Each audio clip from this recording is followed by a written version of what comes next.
Community hall बनवाएंगे और जो गरीब परिवार हैं जो अपनी बेटियों की शादी करने में असमर्थ रहते हैं उनको हम सगुन योजना दिलवाएंगे और पंचायत की तरफ से भी आर्थिक सहयोग देने की पूरी कोशिश करेंगे। और हम विकास करने के लिए ही चुनावी मैदान में उतरे हैं। जैसे ही मैं सरपंच बनती हूं तो मैं इस सरपंच की कमान मैं खुद ही संभालूंगी, क्योंकि हमारे पढ़े लिखे होने का फिर फायदा ही क्या रह जाता है। अगर आप लेना चाहते हैं कोई ई बाइक, JGD ई बाइक सूर्या अस्पताल के नजदीक बालासर रोड रानिया, अनेकों कंपनियों की ई बाइक उपलब्ध है जिनकी बैटरी की 3 साल की गारंटी है। ई बाइक लेना कोई मुश्किल काम नहीं, फाइनेंस सुविधा भी उपलब्ध है, बजाज कार्ड भी स्वीकार किए जाते हैं।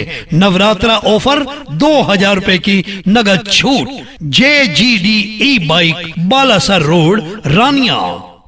नमस्कार, स्वागत आपका के हरियाणा पे। मैं हूं आपके साथ रमेश जाखड़। चुनावी रण सज चुका है। सरपंच पद के प्रत्याशी लगातार जो है वो सामने आ रहे हैं, कुछ आने बाकी हैं, कुछ आ चुके हैं। तो ऐसे में लगातार जो है वो अपने पक्ष में मतदान की अपील करने के लिए लोगों के बीच जा रहे हैं। चुनावी मुद्दों से हम आपको अवगत करवा रहे हैं, चुनावी एजेंडा क्या है। तो चलिए इसी कड़ी में आज मैं आपको ले चलता हूँ बनी गाँव से पूर्व सरपंच राम सिंह सहारण की धर्मपत्नी इस बार फिर से मैदान में है, मंजू सहारण। तो इनसे बातचीत करेंगे कि आखिर क्या कुछ विकास के मुद्दे को लेकर के या किस एजेंडे को लेकर के जो है वो आगे चुनावी मैदान में है, क्योंकि इससे पहले भी इनके पति जो है राम सिंह सहारण वो 5 साल तक सरपंच रह चुके हैं। तो उसके बाद जो है वो कौन कौन से ऐसे कार्य हैं जो वो नहीं करवा पाए, उनको करवाने के मकसद से जो है वो उस अधूरे पड़े सपने को लेकर के मैदान में कूदी हैं या कुछ और कारण है। तो उनसे बातचीत करते हैं। मंजू जी, पहले आपके हस्बैंड जो है वो सरपंच रहे हैं 5 सालों में, लेकिन इस बार फिर आप चुनावी मैदान में हैं, तो क्या रीज़न है चुनावी मैदान में आपके आने? सबसे पहले तो मैं जी आपका धन्यवाद करना चाहूँगी कि आप यहाँ पहुँचे, और हमारा मेन मकसद तो चुनावी मैदान में उतरने का यही रहेगा कि जो पिछले 5 साल हमें मिले थे उनमें सरपंच साहब का सपना अधूरा रह गया था, क्योंकि 2 साल तो हमारे जो कोरोना की महामारी थी उसकी वजह से ये 2 साल खराब हो गए। उस अधूरे पड़े सपने को पूरा करने के लिए हम मैदान में उतरे हैं जी। हाँ। तो आपकी डिस्कशन हुई होगी, क्या उनका ऐसा सपना था जो कि अधूरा रह गया है, कि कौन कौन से ऐसे कार्य हैं जिन्हें पूरा करवाने के लिए आप चुनावी मैदान? सबसे पहला सपना तो उनका था कि हमारे गांव में गर्ल्स कॉलेज बनवाया जाए और बनी गांव को उप तहसील का दर्जा दिलवाया जाए। यही 2 सपने मेन रह गए हैं उनके, तो ये मैं पूरा करूंगी जैसे ही सरपंच बनते हैं। ठीक है, इस पे काम आगे लगातार आप जारी रखेंगे। अच्छा, इसके अलावा अगर बात करें तो विकास कार्यों में कहीं ना कहीं कुछ कमी रह गई हो, आपको लगता है कि कहीं कोई कमी रह गई है, क्योंकि 3 साल का समय बचा था? हाँ जी, काफ़ी कमी यहाँ रह गई है। 40 गलियों का तकरीबन निर्माण सरपंच साहब ने करवा दिया था, और अभी काफ़ी गलियाँ हैं जो देखने को मिलती है, काफ़ी टूटी फूटी गलियाँ हैं, नालियों का निर्माण नहीं हुआ है, तो वो हम अभी इस प्लान में हम पूरा करेंगे जी। ठीक है। चुनावी मुद्दों की अगर बात करें, चुनावी एजेंडे की बात करें, तो मुद्दे जो है वो क्या क्या लेकर के आप लोगों के बीच जा रहे हैं?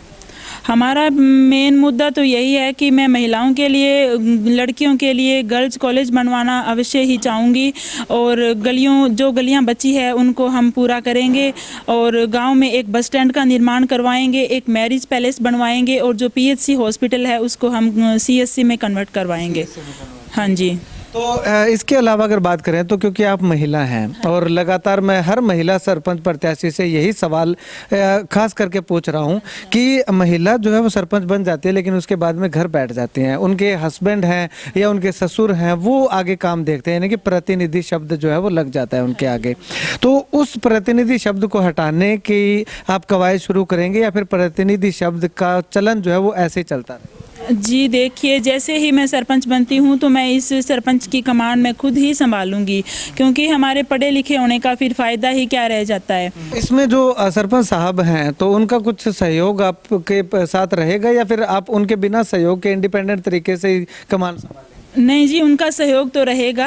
वैसे मैं हर महीने जाके डोर टू डोर करके या अलग से मीटिंग बुला के मैं सारी लेडीज़ों को इकट्ठा करके उनकी प्रॉब्लम सॉल्व जरूर करना चाहूँगी। ठीक है। अभी आप डोर टू डोर जा रही है, किस तरह की समस्याएं महिलाएं जो खास करके बता? खास करके महिलाएं यही बता रही है भी कईयों के तो मकान भी नहीं आए हैं और कई गलियां रह गई है और कईयों को राशन नहीं मिल रहा है। तो ये कई कमियां हमारे सामने आई है, तो उसको जैसे ही मैं सरपंच बनती हूं तो ये कमियां तो मैं बनते ही पूरी करूंगी। ठीक है। अब अगर बात करें तो लड़कियों की शिक्षा के लिए स्वास्थ्य का आपने बता दिया कि CSC आपने बनवाना है, शिक्षा के लिए आपने महाविद्यालय का बता दिया, लेकिन जब तक महाविद्यालय नहीं बनता है तब तक लड़कियों की शिक्षा के लिए जो है वो किस तरह के कदम उठाए जाएंगे ट्रांसपोर्टेशन के? लड़कियों के लिए जैसे प्राइमरी स्कूल है उसको अपग्रेड करवा के 10th तक करवाना और फिर लड़कियों के लिए एक महिला कॉलेज अलग से बनवाना ताकि कोई भी बेटियां हैं जो पढ़ाई से वंचित ना रह सके। अगर बेटियां पढ़ेगी तो 2 परिवार शिक्षित होंगे। आपके हस्बैंड राम सिंह सहारण ने जो है वो स्पोर्ट्स को लेकर के काफ़ी अच्छा योगदान दिया है, समय समय पे प्रतियोगिताएं हुई हैं, तो उनको आप निरंतर आगे और उच्च लेवल पे ले जाने के लिए क्या करें? उनको उच्च लेवल पे ले जाने के लिए जो बच्चों के खेलने की जो किट है और जो आवश्यक सामान जो उनके लिए होता है वो हम जरूर दिलवाएंगे जी। हाँ जी, और लड़कियों के लिए भी अलग से ही कुछ करेंगे। नशे का मुद्दा काफ़ी गरमाया हुआ है, उसके समाधान को लेके क्या प्रयास रहे? उसको समाधान को लेके तो सरपंच साहब ने पहले भी काफ़ी मतलब लगाया था उन्होंने कि नशे को हम जड़ से मिटाना चाहते हैं, लेकिन उन्होंने बहुत ही कोशिश की थी और अभी काफ़ी सुधार है। हाँ जी, और हमने कैंप भी लगवाया था और आगे हमें इसी तरह से ऐसा कुछ हम करता रहेंगे। हाँ जी, ठीक है। तो महिलाओं की समस्या आप बता रहे हैं कि महिलाओं की समस्याएं जानने के लिए आप जो है वो उनके समाधान करेंगे, लेकिन महिलाओं की समस्याएं जानने के लिए क्या प्रयास करेंगे? जानने के लिए महिलाओं की पंचायत घर में अलग से मीटिंग ली जाएगी और उसी मीटिंग के अनुसार ही हम अपना कार्य करेंगे। जैसे जैसे वो महिलाएं समस्याएं बताएंगी वैसे ही कार्य करेंगे। ठीक है। अब अगर बात करें तो जो गरीब लोग हैं उनको काफ़ी ज़्यादा दिक्कतें आती हैं। राशन कार्ड के आपने बताया कि उसका समाधान करवाएंगी, लेकिन कहीं ना कहीं और भी काफ़ी दिक्कतें आती हैं। पानी की निकासी का प्रबंध अभी तक नहीं हो पाया है, तो उसको लेकर के तो हम यही कहेंगे मेन दिक्कत तो जी उनको मकान की ही होती है, लेकिन हम उन गरीबों को मकान तो हम ज़रूर दिलवाएंगे। किसी के सिर पे छत नहीं है, किसी के मकान कच्चे हैं, किसी के कुछ हैं, तो हम सरकार से पूरी कोशिश करेंगे कि उनके मकान पक्के बनवाया जाए, गलियां बनवाई जाए और जो पानी की निकास नलियां हैं उसको भी अच्छे से बनाया जाए। कम्युनिटी हॉल बनवाएंगे और जो गरीब परिवार हैं जो अपनी बेटियों की शादी करने में असमर्थ रहते हैं उनको हम सगुन योजना दिलवाएंगे और पंचायत की तरफ से भी आर्थिक सहयोग देने की पूरी कोशिश करेंगे। ठीक है। इसके अलावा अगर अब बात करें तो महिलाएं जो हैं, महिलाओं को आत्मनिर्भर बनाने के लिए, क्योंकि महिला सरपंच बनेंगी आप अगर बनती हैं तो महिलाओं को आत्मनिर्भर बनाने का भी कुछ प्रयास आपके द्वारा? हाँ जी, आत्मनिर्भर बनाने के लिए प्रयास है कुछ, जैसे कि ब्यूटी पार्लर का हो गया, सिलाई का हो गया, ऐसा कुछ अलग से हम शुरू करवाएंगे। ठीक है। हाँ जी। तो उसमें अब क्या लगता है, आप जो है पीछे 5 प्लान में सरपंच रहे, उसके बाद फिर से आप सरपंच की दौड़ में जो है वो शामिल हो चुके हैं, तो लोगों का सपोर्ट और सहयोग और समर्थन कैसा?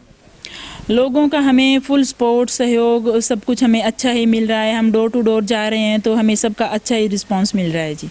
और हमने जो आगे कार्य किया है वो अंबेडकर जी के लिखे हुए संविधान पे चल के ही हमने काम किया है और आगे ही ऐसे ही करते रहेंगे। ठीक है। अंत में अगर बात करें तो आपके गांव के जो लोग हैं जो आपको देख रहे हैं, सुन रहे हैं, उनको आप क्या मैसेज, क्या अपील करना चाहें?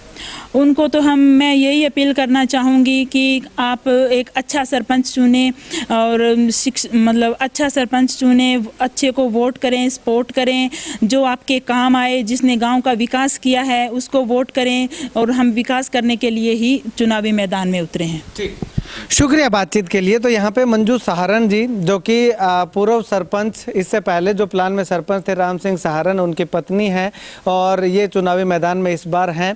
तो ऐसे में लगातार जो है वो चुनावी प्रत्याशियों के इंटरव्यू हम आप तक पहुँचा रहे हैं कि आखिर किस सोच को लेकर के, किस मुद्दे को, किस एजेंडे को लेकर के चुनाव लड़ रहे हैं।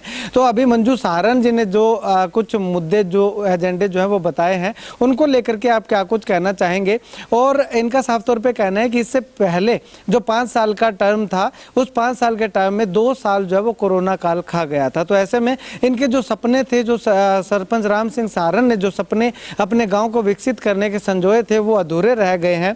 और उन अधूरे पड़े सपनों को पूरा करने के लिए, साकार करने के लिए इस बार ये खुद जो है वो चुनावी मैदान में आई हैं।